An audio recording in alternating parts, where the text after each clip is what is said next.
चलिए ध्यान से सुनिएगा, हालांकि ये चीज तो मैं बहुत पहले ही बता चुका हूं पर फिर भी बता दे रहा हूं, ठीक है। देखो बुक में यहां पे से चर x के बहुपद px में x की उच्चतम घात क्या कहलाती है, बहुपद की घात कहलाती है। ये पहली कंडीशन है ऑब्जेक्टिव के लिए, ठीक है। दूसरे में अगर हम बात करते हैं, देखो घात एक के बहुपद को हम क्या कहते हैं, रैखिक बहुपद कहते हैं। घात एक वाला बहुपद क्या कहलाता है, रैखिक बहुपद कहलाता है। अंडरलाइन कर लीजिए, हाइलाइटर वगैरह से टिक कर लीजिए, ठीक है ना, खूब पेपर में पूछा जाता है, आती टाइप में पूछता है, ठीक है। ये तुम्हारे पास निकला। दूसरी चीज अगर हम बात करते हैं, अभी हम और कुछ चीजें कॉन्सेप्ट में लिखाऊंगा, ठीक है ना, ये ध्यान रखना है अभी आपको।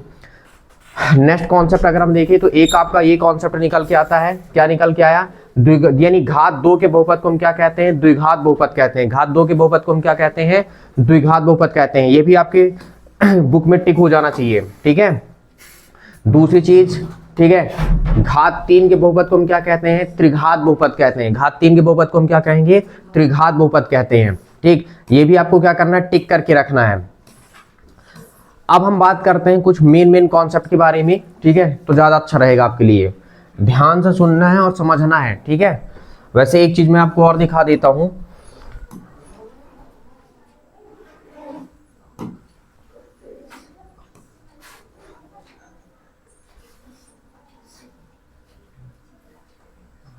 ध्यान रखिएगा इस चीज को, ठीक है।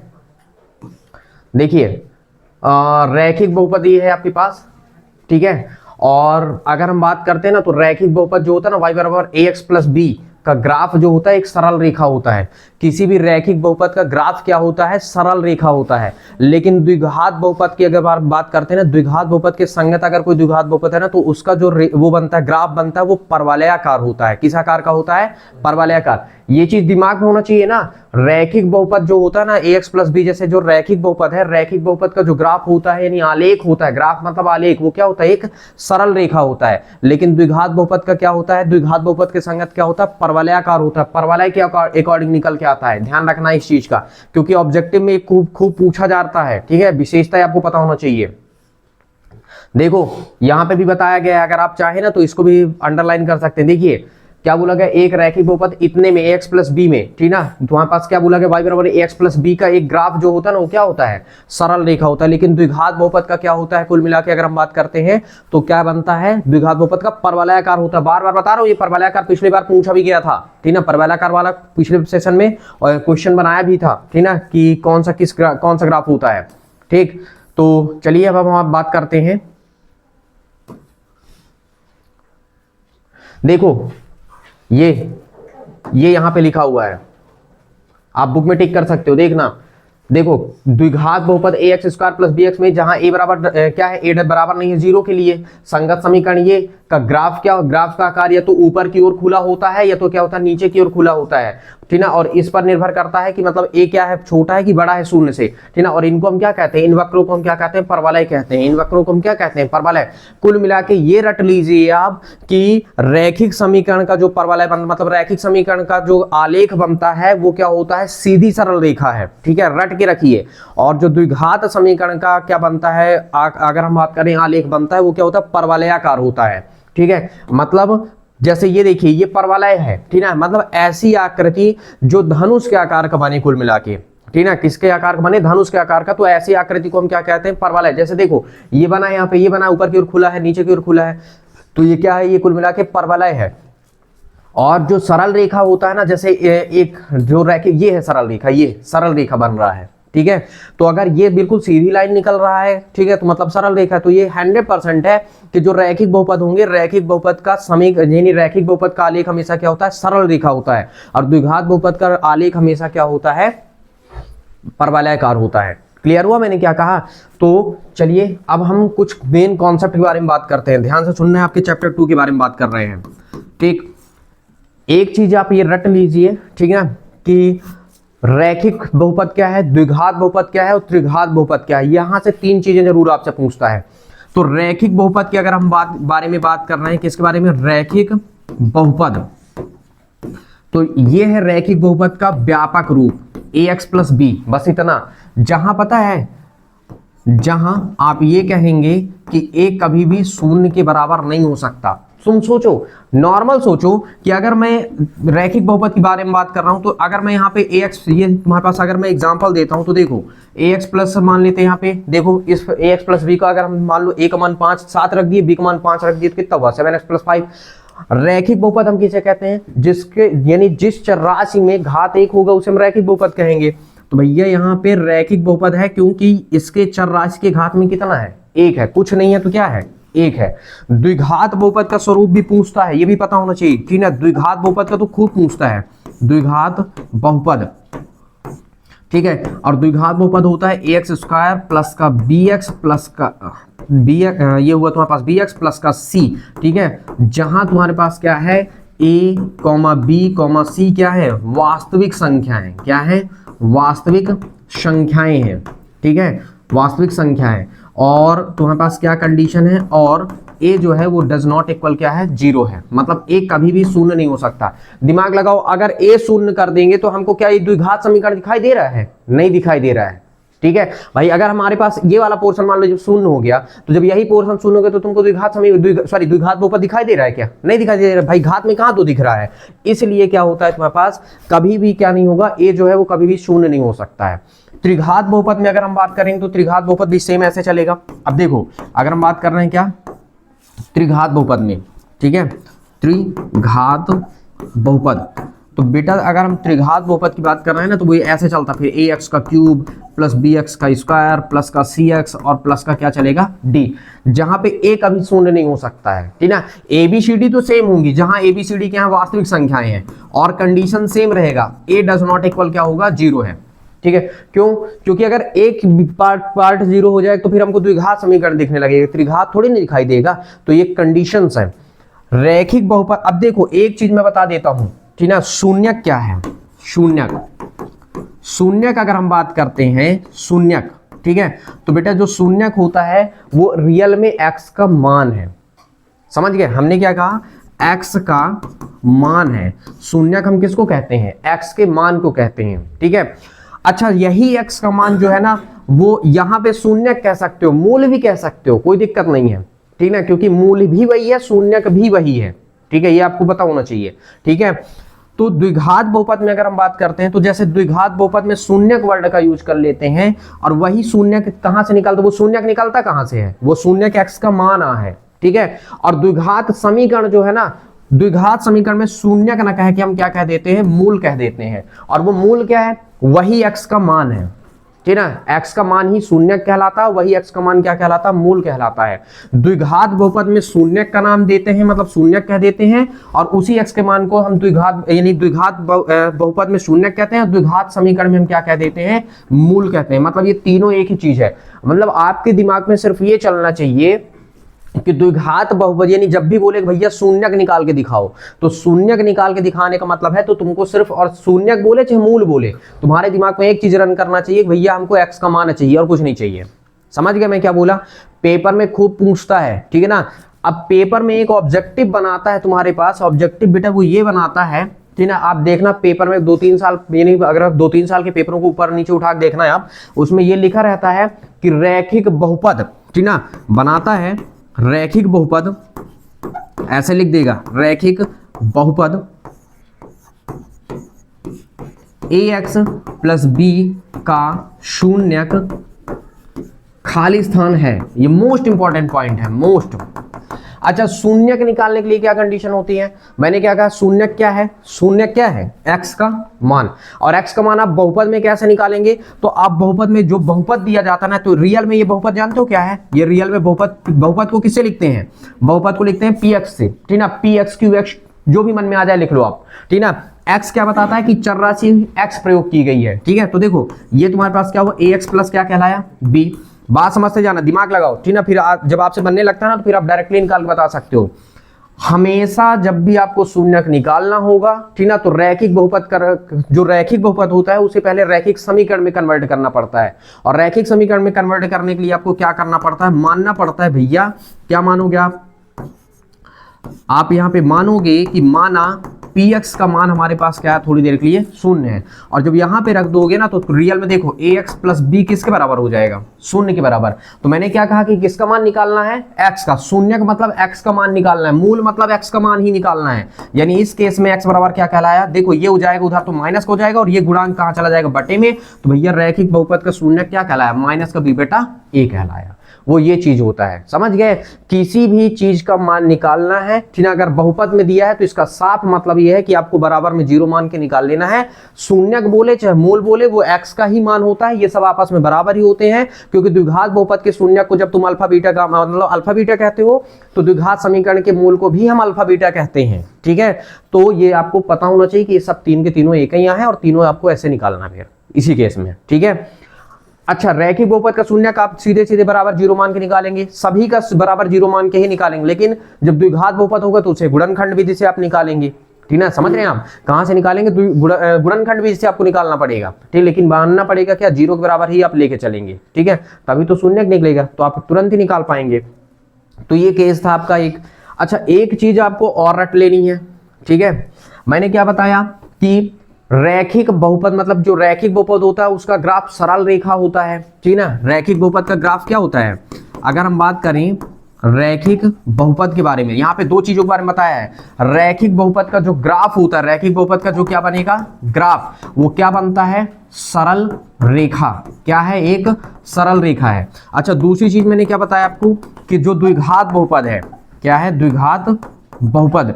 तो बेटा जो द्विघात बहुपद है उसका जो ग्राफ होता है वो क्या होता है, परवलय होता है। क्या होता है, परवलय। ये परवलय हुआ, क्लियर हुआ मैंने क्या कहा, जिसको हम पैराबोला कहते हैं, परवलय, ठीक है। ये या तो ऊपर ऐसे खुला रहेगा या तो नीचे खुला रहेगा, जरूरी नहीं है ऊपर ऐसे खुल सकता है, ऐसे खुल सकता है, ऐसे खुल सकता है, ऐसे खुल सकता है, साइड में खुल सकता है, यहाँ खुल सकता है, यहाँ खुल सकता है, कहीं भी खुल सकता है। ये सब क्या है, परवलय है। और सीधी सरल रेखा तो आप जानते हैं कि सीधा निकल जाएगा, ठीक है। तो ये आपको पता होना चाहिए। तो याद कर लेना है कि रैखिक सब मतलब कि जो तुम्हारे पास क्या होगा, रैखिक बहुपद होगा, उसका समीकरण का मतलब उसका ग्राफ क्या बनता है, उसका ग्राफ बनता है सरल रेखा। और द्विघात बहुपद का ग्राफ क्या बनता है, परवलय बनता है। ये बिल्कुल रट के रखना है, ठीक। जितने भी बहुपद होंगे, ठीक ना, आपको ये भी पता होना चाहिए कि रैखिक बहुपद जो होता है, ठीक ना, उसमें एक ही मूल होता है, ठीक है। अब आप ये बताओ, ये रैखिक बहुपद था ए एक्स प्लस बी, तो कितने मान निकलेंगे एक्स का, एक ही तो निकला ना, एक ही तो निकला एक्स का मान। तो कितने मूल ये शून्यक हुए, एक, यानी कितने शून्यक हैं, एक शून्यक होता है। इसीलिए आप शुरू में रट के आए हैं कि तुम्हारे पास क्या हुआ। देखो अगर हम बात करते हैं रैखिक बहुपद, ठीक, तो रैखिक बहुपद के शून्य कितने होते हैं, रैखिक बहुपद के शून्यकों में संख्या कितनी होती है, तो रैखिक बहुपद में कितने शून्यक होते हैं, एक। अच्छा, दूसरी चीज अगर हम द्विघात बहुपद में बात करें तो द्विघात बहुपद के कितने शून्यक होते हैं, तो बेटा द्विघात बहुपद के कितने शून्यक होते हैं, दो। दिमाग में रख लीजिए। त्रिघात बहुपद के कितने शून्यक होते हैं, जिसमें घात में 3 निकलेगा तो कितने शून्यक होते हैं, 3। मतलब रैखिक बहुपद में केवल एक ही एक्स का मान निकलेगा, द्विघात बहुपद में 2 निकलेगा। कैसे निकलता है, तो आप गुणनखंड भी से हल करते हैं ना तो डबल मान आ जाता है, वही उसके शून्यक कहलाते हैं। और त्रिघात बहुपद में कितने निकल के आते हैं, 3 निकल के आते हैं, ठीक है। तो रैखिक बहुपद में कितने शून्यक होते हैं, एक शून्यक। द्विघात बहुपद में 2, त्रिघात बहुपद में 3। शून्यक बोल दे तो शून्यक बता लिख देना, 1 2 3। मूल बोल दे तो मूल लिख देना, ठीक ना, दोनों चीजें सब इक्वल है, समझ गए ना। तो ये है। अब तुम्हारे पास यहां से काम खत्म। एक चीज मोस्ट इंपॉर्टेंट आता है, पेपर में खूब भयंकर पूछा जाता है, alpha plus beta, alpha dot beta. यानी अगर हम बात करें तो देखिए, अगर यहाँ पे मैं एक थोड़ी देर के लिए नाम देता हूं कि भैया अगर हम रैखिक बहुपद के शून्यक को किससे लिखते हैं, तो रैखिक बहुपद के शून्यक को केवल अल्फा से लिखेंगे। द्विघात बहुपद के शून्यक को अल्फा और बीटा से लिखते हैं, और त्रिघात बहुपद के शून्यक को अल्फा बीटा और गामा से लिखते हैं। किससे लिखेंगे, अल्फा बीटा और गामा से लिखते हैं। हमारे पास यहाँ पे सिर्फ हमको एक चीज पढ़ना है, ये जो हमारा चैप्टर है वो द्विघात बहुपद है और हमको सिर्फ इसके बारे में पढ़ना है, ठीक है, और किसी के बारे में नहीं पढ़ना है, ठीक है। तो चलिए देखते हैं। अगर हम बात करते हैं द्विघात बहुपद के शून्यकों का योग के बारे में, ठीक है, किसके बारे में, द्विघात बहुपद के शून्यकों का योग, ठीक। पहले तो हम एक काम कर लेते हैं, बाद में योग देख लेंगे। द्विघात बहुपद का व्यापक रूप खूब पेपर में आता है, ध्यान रखना है बार बार आप, ठीक है। A X square plus B X plus C, ठीक है, जहां बताओगे, ठीक ना, ए डज नॉट इक्वल कितना है, 0 है, ठीक है। कभी अगर पेपर में आता है एक शब्द में पूछा कि द्विघात बहुपद का तुमको क्या बनाना है, बताना है, द्विघात बहुपद में बराबर में 0 नहीं लगाना, ठीक है, नहीं तो द्विघात समीकरण बन जाएगा, ठीक है। तो द्विघात बहुपद का स्वरूप आपको ये पता होना चाहिए कि ax square plus bx plus क्या होता है, c होता है, ठीक, जहां a डज नॉट इक्वल क्या होता है, 0। ध्यान से सुनना है, खाली स्थान में आएगा, ठीक है, या फिर एक शब्द की हम बात कर रहे हैं, मेन एक शब्द की बात कर रहे हैं। अगर एक शब्द में पूछ रहा है कि द्विघात बहुपद का व्यापक रूप लिखिए, तब आप लिखेंगे ax square plus bx plus c, comma करके लिखोगे जहां a b c वास्तविक संख्याएं हैं और a बराबर नहीं है 0। अगर वास्तविक संख्या भूल भी गए तो आप लिखना ये द्विघात बहुपद, जहां लिख देना a डज नॉट इक्वल क्या है, 0 है। अब यहाँ पे इसके जो मूल हैं, ठीक है, द्विघात बहुपद के मूल होते हैं अल्फा और बीटा, ठीक है। कभी कभी हो सकता है पूछ ले आपसे कि द्विघात बहुपद के नाम, द्विघात बहुपद के मूलों के नाम बताइए, तो एक अल्फा होता है और दूसरा क्या होता है, बीटा। तो द्विघात बहुपद में देखो, अगर हम शून्यकों का योगफल बात कर रहे हैं, किसके बारे में बात कर रहे हैं, शून्यकों, शून्यकों का योगफल। अगर हम शून्यकों के योगफल के बारे में बात कर रहे हैं तो शून्य क्या था तुम्हारे पास, अल्फा है और एक क्या है, बीटा। अब देखो अल्फा और बीटा जो रियल में है वो तुम्हारे पास शून्यकों का जो योगफल बनता है, तो मैं दोनों चीजें लिख देता हूं, हिंदी वाला भी लिखता हूं, फिर आपको मैं गणित में शॉर्ट में भी लिख देता हूं, ठीक। वो होता है माइनस एक्स का गुणांक, क्या होता है, एक्स का गुणांक, और बटे होता है तुम्हारे पास एक्स स्क्वायर का गुणांक। क्या होता है, जो शून्यकों का योगफल होता है वो क्या होता है, माइनस एक्स का गुणांक, और बटे क्या होता है तुम्हारे पास, एक्स स्क्वायर का गुणांक। किसका गुणांक, एक्स स्क्वायर का गुणांक। अब देखो मतलब अल्फा प्लस बीटा बराबर क्या कहलाया, माइनस एक्स का गुणांक क्या है, b, और एक्स स्क्वायर का गुणांक क्या है, a। इसीलिए अल्फा प्लस बीटा बराबर क्या रखते हैं अपन, माइनस का b बटा a। अभी आया था ना, पहला ऑब्जेक्टिव आया था प्री बोर्ड में, ठीक है। अच्छा दूसरा कॉन्सेप्ट है, ठीक, अगर हम बात कर रहे हैं शून्यकों का गुणनफल, क्या, शून्यकों का गुणनफल, गुणनफल। तो शून्यकों का गुणनफल होता है अचर पद, क्या होता है, अचर पद, और बटे क्या होता है, एक्स स्क्वायर का गुणांक। क्या होता है, एक्स स्क्वायर का गुणांक। अच्छा गुणनफल का मतलब होता है गुणा करना, तो अल्फा डॉट क्या हुआ, बीटा। अचर पद कौन है, तो देखो अचर पद कौन है, सी है, और एक्स स्क्वायर का गुणांक क्या है, ए। इसीलिए अल्फा डॉट बीटा का मान क्या होता है, सी बटा ए, ठीक है। ये चीज आपसे थोड़ी सी क्या होना चाहिए, पता होना चाहिए, ठीक है। अभी मैं सिर्फ बात कर रहा हूं किसके बारे में, हम सिर्फ बात कर रहे हैं 2 नंबर के क्वेश्चन के बारे में, बार बार बता रहा हूं, ठीक है। 3 के बारे में अपन बाद में डिस्कशन करेंगे, अपन जल्द से जल्द पहले 2 नंबर के क्वेश्चन पूरे कंप्लीट करेंगे, उसके बाद हम 2 नंबर और ऑब्जेक्टिव के बारे में बात कर रहे हैं। पेपर में आता है मूलों का योगफल क्या होता है, अल्फा प्लस बीटा बराबर माइनस का बी बटा ए, अल्फा डॉट बीटा बराबर क्या होता है, सी बटा ए। अच्छे से रट के रखना, उटपटांग ना लिख देना, ठीक ना, क्योंकि इतने बार हो गया बताते। एक और आता है आपके पास, अब आपको तरीका यही ध्यान रखना, एक कॉन्सेप्ट और पूछना है, पूछेगा द्विघात बहुपद बनाना, ठीक है। हमको क्या बनाना है, मेन कॉन्सेप्ट आएगा 2 नंबर में, द्विघात बहुपद। क्या बनाना है, द्विघात बहुपद, जिसको हम लिखेंगे px। कैसे बनाते हैं द्विघात बहुपद के लिए, आपको लेना है क्या, k, और यहाँ पे देखिए X square minus alpha plus beta और into X plus alpha dot beta is equal to 0, ठीक है। ऐसा आपको सॉरी इक्वल 0 नहीं लगाएंगे आप, सिर्फ इतना लगा देंगे, ठीक है। क्लियर हुआ मैंने क्या कहा, इतना सा काम हो जाएगा अपना, ठीक है। इस मेथड से, के मेथड से आप लगाएंगे। अच्छा जहां के क्या है तो आप बता सकते हैं, जहां के वास्तविक संख्या है, क्या है, वास्तविक संख्या है। अच्छा वास्तविक संख्या है तो वास्तविक संख्या मतलब समझ सकते, एक चीज बता देता हूं, कॉम्प्लेक्स नंबर को छोड़ के दुनिया की, मतलब कि कॉम्प्लेक्स नंबर आप आगे पढ़ेंगे 11th में पढ़ेंगे, अगर मैथ लेके आप पढ़ेंगे तो, ठीक है। तो एक चीज मैं आपको बताता हूं कि कॉम्प्लेक्स नंबर जो होते, कॉम्प्लेक्स नंबर को छोड़ के दुनिया की सभी संख्याएं, जितनी भी आप दुनिया की समस्त संख्याएं, जितनी संख्या तुम अपने जिंदगी में जानते हो, वो सभी संख्याएं क्या हैं, वास्तविक संख्या है। चाहे वो ऋणात्मक हो, चाहे वो धनात्मक हो, चाहे वो शून्य हो, सभी कैटेगरी में जितनी भी संख्याएं आती हैं, आटे बटे रूट ऊट जितना भी है वो सब क्या है, सब वास्तविक संख्या है। आई बात समझ में, तो के का मान कुछ भी हो सकता है, ठीक है। तो अपने जिंदगी में बताया ना, जितनी भी संख्या अभी तक तुम जान चुके हो, पहली से लेकर 10वीं तक में, वहां तक की समस्त संख्याएं जो हैं जाने हो, वो सब क्या है, वास्तविक संख्या ही है, जिसको हम इंग्लिश में रियल नंबर के नाम से जानते हैं। और पहला चैप्टर तुम्हारा वास्तविक संख्या ही है, 10th का पहला चैप्टर वास्तविक संख्या है, और ये आपका था कॉन्सेप्ट। आई बात समझ में।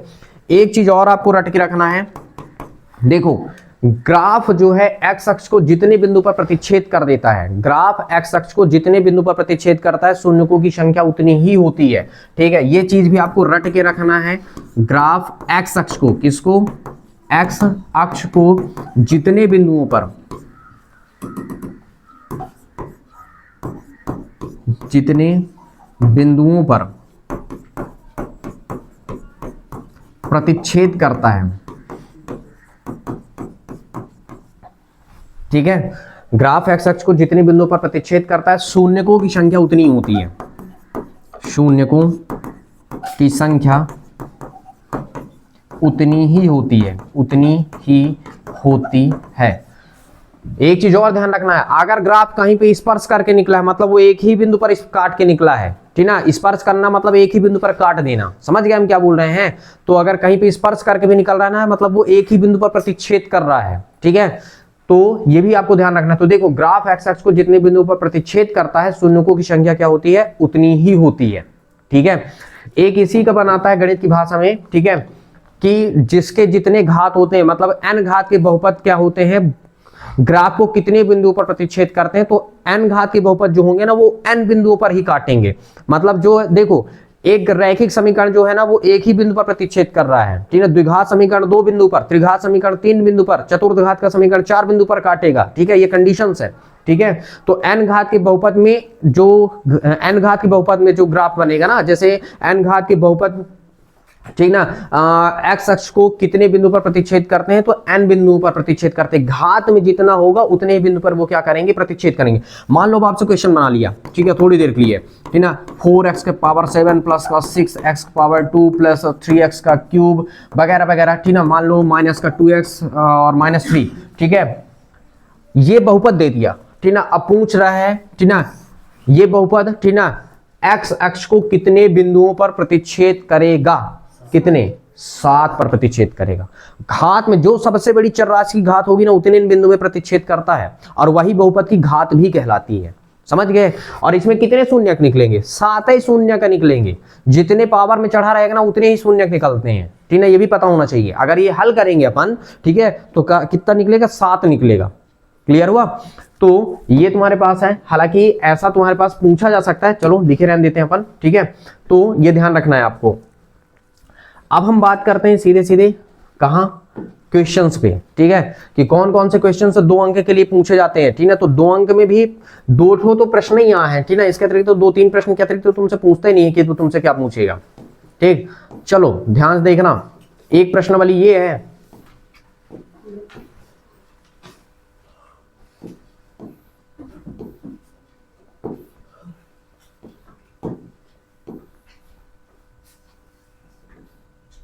टू 2.1 ये है, सेम प्रश्न बनाता है। अच्छा एक तो मैं तरीका बता देता हूं। मान लीजिए जैसे ये बोल दिया, ठीक है, क्या बोला है, नीचे दिए गए आकृति में आकृति बना दिया है, बोला px जो है एक बहुपद है, ग्राफ का है, और ग्राफ में बोला है शून्यकों की संख्या ज्ञात करनी है। देखो अगर यही प्रश्न 1 नंबर में आता है, ठीक है, जैसे एक शब्द में पूछ लिया, ठीक है, तब आपको सीधे सीधे शून्यकों की संख्या बतानी है, ठीक है। लेकिन अगर मान लीजिए 2 अंक का आया, कितने अंक का आया, 2 अंक का, ठीक है, तो जब 2 अंक में पूछेगा आपसे कि 2 नंबर का प्रश्न, तब आप साइड में ग्राफ बना देना, ठीक है, साइड में बना देना या तो बीच में बना देना, और यहां पे बता देना शून्यकों की संख्या, ठीक है, क्या लिखोगे, शून्यकों की संख्या कितनी है। देखो एक्स अक्ष में जितने बार प्रतिच्छेद करता है, तो यहां पे कितने बार प्रतिच्छेद किया है, केवल एक्स अक्ष को देखना है, किसी और को नहीं देखना है। अभी मैंने लिखा है ना कि कोई भी ग्राफ, ये ग्राफ है, ये क्या है, ये जो आया है ये क्या है, ग्राफ है। यदि कोई ग्राफ एक्स अक्ष को जितने बिंदु पर प्रतिच्छेद करता है, ठीक है, शून्यकों की संख्या कितनी होती है, उतनी होती है। तो शून्यकों की संख्या क्या है, 1 है, ठीक है, कॉमा, क्यों, क्योंकि ग्राफ एक्स अक्ष को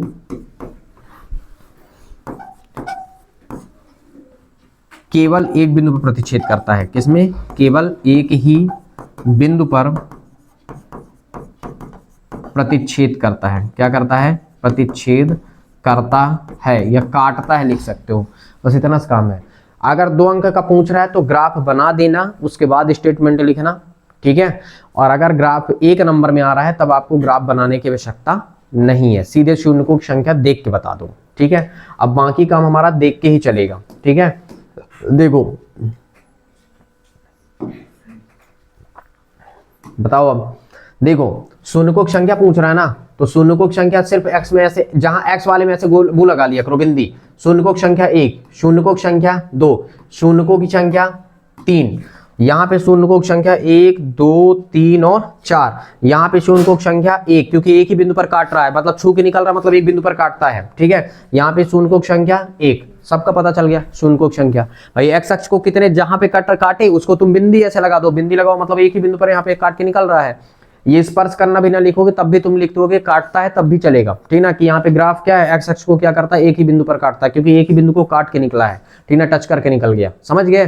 तो ये है तुम्हारे पास कंडीशंस, ठीक। ये तुम्हारे पास ये था, यहां से पूछ सकता है। ये देखो इसमें सुटेबल तरीके से लिखा भी है, शून्यकों की संख्या 1 है क्योंकि ग्राफ एक्स अक्ष को केवल एक ही बिंदु पर प्रतिच्छेद करता है, बस यही रीजन देना है आपको, कोई रीजन नहीं देना सबके लिए। अब आप बताइए यहाँ पे अगर हम बात करते हैं, यहां बताओ शून्यकों की संख्या कितनी हुई, ठीक। क्या एक्स अक्ष कहीं पे कटा, नहीं दिखा, मतलब शून्यकों की संख्या 0। क्या एक्स अक्ष पे कटा, हाँ एक जगह कटा, मतलब शून्यकों की संख्या 1। कहां पे कटा, 1 2 3, शून्यकों की संख्या 3, ठीक है। ये कॉन्सेप्ट 50 बार बताते हो गए, फिर भी सब कोई सब मिस कर जाते हो, ठीक है, ध्यान रखना है। यहाँ पे शून्यकों की संख्या 2, यहाँ पे शून्यकों की संख्या 1 2 3 और 4, यहाँ पे शून्यकों की संख्या 1 2 और ये 3, क्योंकि ग्राफ एक्स अक्ष को 3 बार प्रतिच्छेद करता है, ठीक है। या तो आप ये भी कह सकते हैं कि एक बार प्रतिच्छेद करता है, 2 बार क्या करता है, स्पर्श करता है, ठीक है। तो स्पर्श करना मतलब एक ही बिंदु में काटना, ठीक है, सीधी बात है। तो सिर्फ इतना है, आई बात समझ में। ये 2 अंक का पूछ सकता है तुमसे, ठीक है। अच्छा, या तो ये तुमसे 2 अंक का पूछेगा, या फिर 2 अंक के क्वेश्चंस के लिए मैं आपको बता देता हूं 50, मैं सिर्फ 2 अंक की बात कर रहा हूं ना, 50 और बाकी बात नहीं कर रहा है, ठीक है। सिर्फ 2 नंबर का क्वेश्चन आपसे इतना पूछेगा बेटा, जैसे मान लो एग्जांपल नंबर 2 को आधा ब्रेक कर देगा, बस इतना सा छोटा सा, बिल्कुल ऐसे नॉर्मल सा। देखिए दे दिया ना, क्या बोल दिया, शून्य ज्ञात करना है। क्या ज्ञात करना है, शून्य।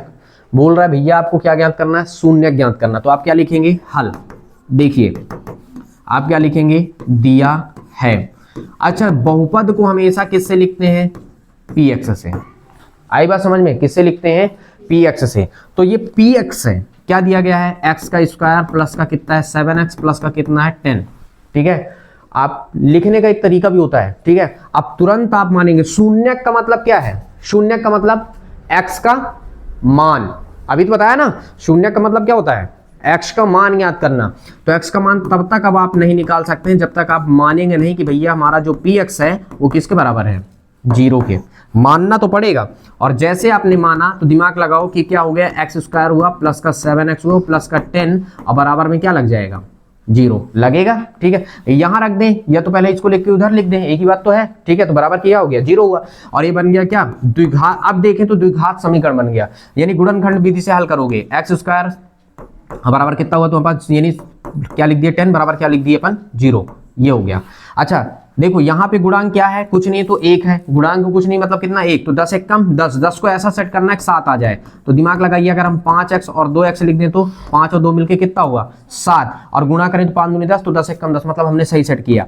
अब देखो इनमें से और इनमें से कॉमन करना है, तो यहाँ पे 2 सॉरी यहाँ से x कॉमन हो जाएगा तो कितना बचेगा x प्लस 5, और यहाँ से 2 कॉमन हो जाएगा तो कितना बचेगा x प्लस 5, और इक्वल कितना हुआ 0। गुणनखंड विधि बनना चाहिए बेटा, अगर नहीं बन रहा तो फिर दिक्कत हो सकती है आपको। अब देखिए ये कितना हुआ तुम्हारे पास x प्लस 5, एक ब्रैकेट में क्योंकि 2 बार है, ठीक है, और एक ब्रैकेट में कितना आ गया x प्लस 2, इक्वल कितना निकल गया 0। कुल मिला के देखो x प्लस 5 इक्वल 0 एक बार लेना पड़ेगा, और एक बार आपको लेना पड़ेगा x प्लस 2 इक्वल 0 एक बार लेना पड़ेगा। तो यहाँ से क्या समझ में आया कि x बराबर कितना हुआ माइनस का 5 हो गया, और यहाँ पे क्या हुआ तुम्हारे पास x बराबर कितना आ गया माइनस का 2 आ गया। आई बात समझ में। अब ये निकल गया, तो जब निकल गया तो लास्ट में आप एक लाइन लिखोगे क्या, ठीक है। देखिए 2 मान निकले, तो जब 2 मान x के निकल गए ना तो अब आपको लिखना पड़ेगा, आता है ऐसे लिखोगे आप, आता है द्विघात बहुपद px, आपने px माना है के शून्यक कौन है -2, -5 है, बस इतना सा काम है। ये 2 अंक का क्वेश्चन है, ऐसे बनाएगा 2 अंक में, 2 में इससे ज्यादा कभी पूछ ही नहीं सकता है, ये अटल सत्य है, ठीक है। सिर्फ और सिर्फ 2 में पूछेगा तो इतना ही पूछेगा। और मैं अभी सिर्फ बात कर रहा हूं 2 अंक के क्वेश्चन के बारे में, समझ रहे हो मैं क्या कह रहा हूं? सिर्फ 2 अंक के बारे में बात कर रहा हूं, 3 अंक या 4 अंक के बारे में बात नहीं कर रहा, ठीक है? मैं 2 अंक और 1 अंक के बारे में डिस्कशन कर रहा हूं। तो आपको इतना ही लगाना है, इतना ही पोर्शन करना है, लगा के रखना है, ठीक है, शून्य ज्ञात करने के लिए। अच्छा, नेक्स्ट कॉन्सेप्ट अगर हम देखते हैं, एक और देखते हैं थोड़ी से, क्योंकि ये मोस्ट इंपॉर्टेंट क्वेश्चन है, ठीक है, जो पूछा जाता है आपसे।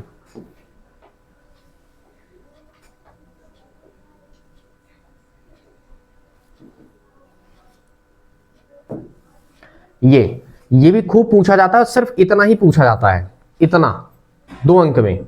जब भी 2 अंक में आता है सिर्फ इतना ही पूछता है, ठीक है। ये अब देखिए आप क्या करेंगे, हल, और आप क्या लिखेंगे, दिया है।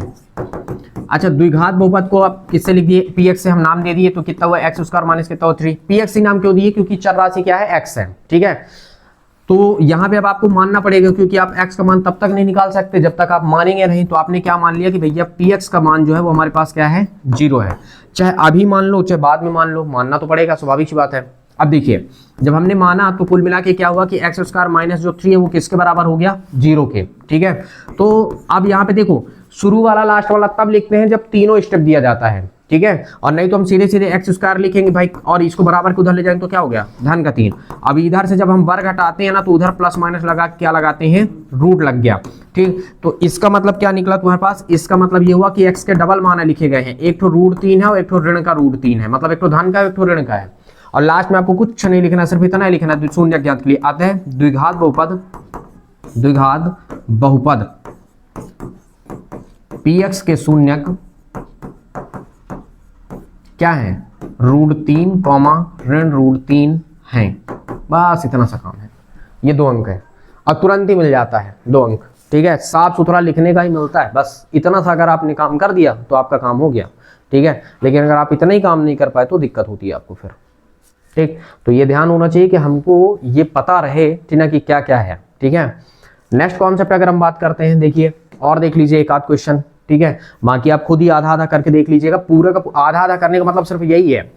अच्छा देखिए एक ये क्वेश्चन है, ठीक ना, बहुत ही अच्छा क्वेश्चन है कुल मिला के, जिसको अभी मैंने आपको बताया, सॉरी अभी तो बताऊंगा इसको। देखो ये है, क्या बोला है, एक द्विघात बहुपद ज्ञात करना है। क्या ज्ञात करना है, द्विघात बहुपद। बोला क्या है कि जिसके शून्यकों का योग और गुणनफल दिया गया है, मतलब द्विघात बहुपद ज्ञात करना है। और द्विघात बहुपद के मूल क्या होते हैं, यानी मूल या शून्य क्या होते हैं, शून्य क्या होते हैं, अल्फा और बीटा। योग व गुणनफल दिया है, तो आप तुरंत जब हल करने का तरीका देखिए, आप लिखेंगे क्या, हल। आप तुरंत मानेंगे, माना द्विघात बहुपद के शून्यक अल्फा व बीटा है। क्या है, अल्फा व बीटा है। अच्छा दिया क्या है, अगर हम बात करते हैं, दिया है अल्फा प्लस बीटा। देखो पहले बात किया है कि भैया योग, किसकी बात किया, योग। तो शून्यकों का योग क्या दिया, अल्फा प्लस बीटा। तो पहले योग दिया, मतलब अल्फा प्लस बीटा का मान कितना दिया है, ऋण का 3। दूसरे में बोला गुणनफल, मतलब अल्फा डॉट बीटा का मान कितना दिया तुम्हारे पास, अल्फा डॉट बीटा। इसका मान कितना हुआ, 2, क्योंकि सेकंड वाले के लिए हुआ फिर गुणनफल, तो दूसरे नंबर पे गुणनफल, ठीक है। ये ध्यान रखना है आपको। अच्छा ये 2 चीजें वो प्रोवाइड करके रखा है, ठीक है। तो ये हमारे पास 2 चीजें हैं। अच्छा अब द्विघात बहुपद बनाना है, तो द्विघात बहुपद के तुम्हारे पास क्या हो गया, सूत्र।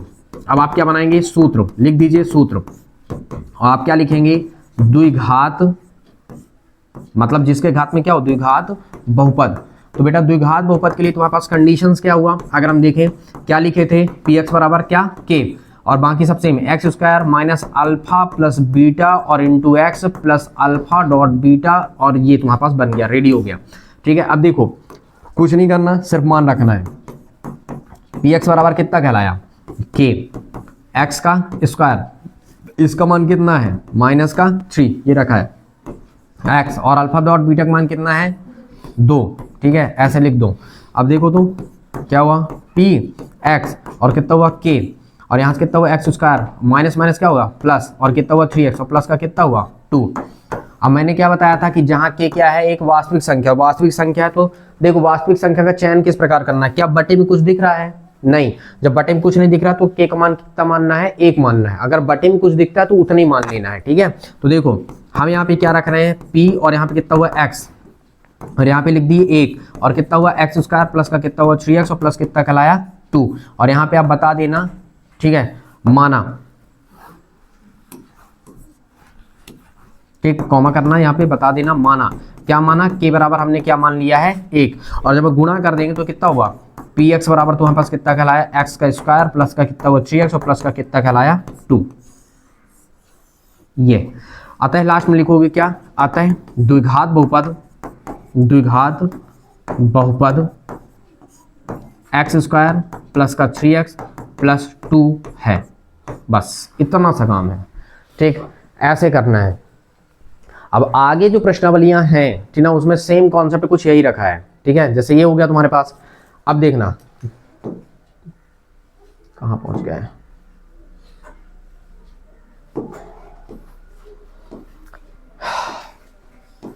इसमें टाइम लॉस करेंगे नहीं, स्टार लगा है, और जिनमें स्टार लग जाता है जिन क्वेश्चनों में, वो कभी भी पेपर में नहीं आते हैं, ठीक है, ये ध्यान रखना है। लिख भी दिया, देखो ये परीक्षा की दृष्टि से नहीं है, बस बता दिया है। देखो बोला है ना, तुमको सिर्फ लास्ट इतना देखना, द्विघात बहुपद का क्या ज्ञात करना है, शून्य। ये जितने भी द्विघात बहुपद है इनके आपको कल पूरे के पूरे शून्य ज्ञात करना, सिर्फ शून्य ज्ञात करना, जैसे मैंने किया था ना, सिर्फ वैसे करना है। सत्यता उत्तरता की जांच कुछ नहीं करना है, सिर्फ आपको शून्य ज्ञात करके रखना है, इसके अतिरिक्त कुछ नहीं करना है।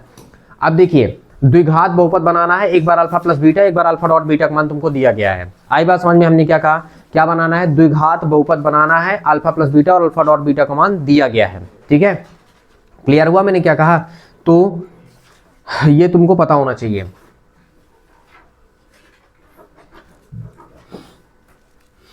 चलो मैं एक और द्विघात बहुपद बना देता हूं, ठीक ना, ताकि आपको दिक्कत ना हो। इसको मैं रखता हूं।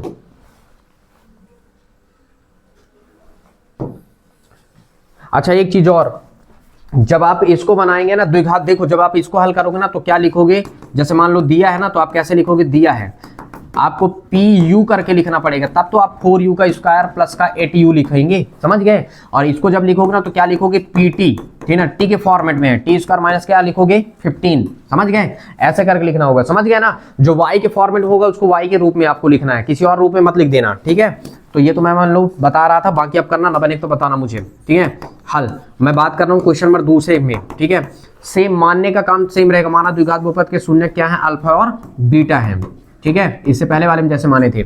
अच्छा क्या दिया है, अगर आप देखेंगे तो क्या लिखेंगे आप, दिया है, कंडीशन दिया है ना कि पहले गुणनफल है, ठीक है, पहले योगफल है, बाद में क्या गुणनफल, तो मतलब पहले अल्फा प्लस बीटा का मान कितना है 1/4, और अल्फा डॉट बीटा का मान कितना है ऋण का 1। अब देखना ध्यान से समझना, अब आप क्या लिखेंगे, सूत्र, और आप क्या लिखे, द्विघात बहुपद, और द्विघात बहुपद का फॉर्मूला क्या था, px बराबर क्या था, याद करिए, अभी बताया था ना मैंने, k और क्या था x स्क्वायर प्लस का माइनस कितना था तुम्हारे पास, अरे क्या लिख रहे हैं, अल्फा प्लस बीटा और इनटू x, और प्लस क्या था अल्फा डॉट बीटा, ठीक है। और इसको ऐसे आप चाहे तो क्या डाल दें, ब्रैकेट डाल दें, इतना सा था। अब मान रख के देखिए, ये क्या कहला है आपका, ये हुआ px, k रहने दीजिए, x का square minus alpha plus beta का मान कितना 1/4, ब्रैकेट डालिए, x plus alpha dot beta का मान कितना हुआ ऋण का 1। अब देखिए, अब आपको क्या लेना पड़ेगा, एलसीएम k। अब देखो एलसीएम कितना आएगा, एलसीएम कितना आया 4, जो बटे में होता है एलसीएम, जिसके बटे में नहीं होता सब में गुणा कर दो, 4x का स्क्वायर, जिसके बटे में रहेगा कैंसिल हो गया तो x कम x ऋण का x। अब देखो इसके साथ भी गुणा होगा तो कितना हो जाएगा, ऋण का 4 कम 4, ठीक है। अब यहाँ पे आपको क्या मानना पड़ेगा, देखो k यहाँ पे कितना, k पता है अगर बटे में कोई संख्या आती है तो k उतना ही मानना है आपको। तो आप यहाँ पे क्या लिखेंगे, px बराबर कितना लिखेंगे 4, और यहाँ पे कितना लिखेंगे 4x स्क्वायर माइनस का x माइनस का 4, और बटे में कितना लिख देंगे 4, और यहाँ पे आप क्या लिखेंगे, माना, क्या माना कि k बराबर आपने कितना माना है 4 मान लिया है, क्यों, क्योंकि आपको काट के बहुपद बनाना है, ठीक है। और k वास्तविक संख्या था पहले भी, और 4 से 4 क्या हुआ कैंसिल, तो px बराबर कितना निकल के आया 4x का स्क्वायर माइनस का x और माइनस का 4, और लास्ट में आप क्या लिखेंगे, अतः द्विघात बहुपद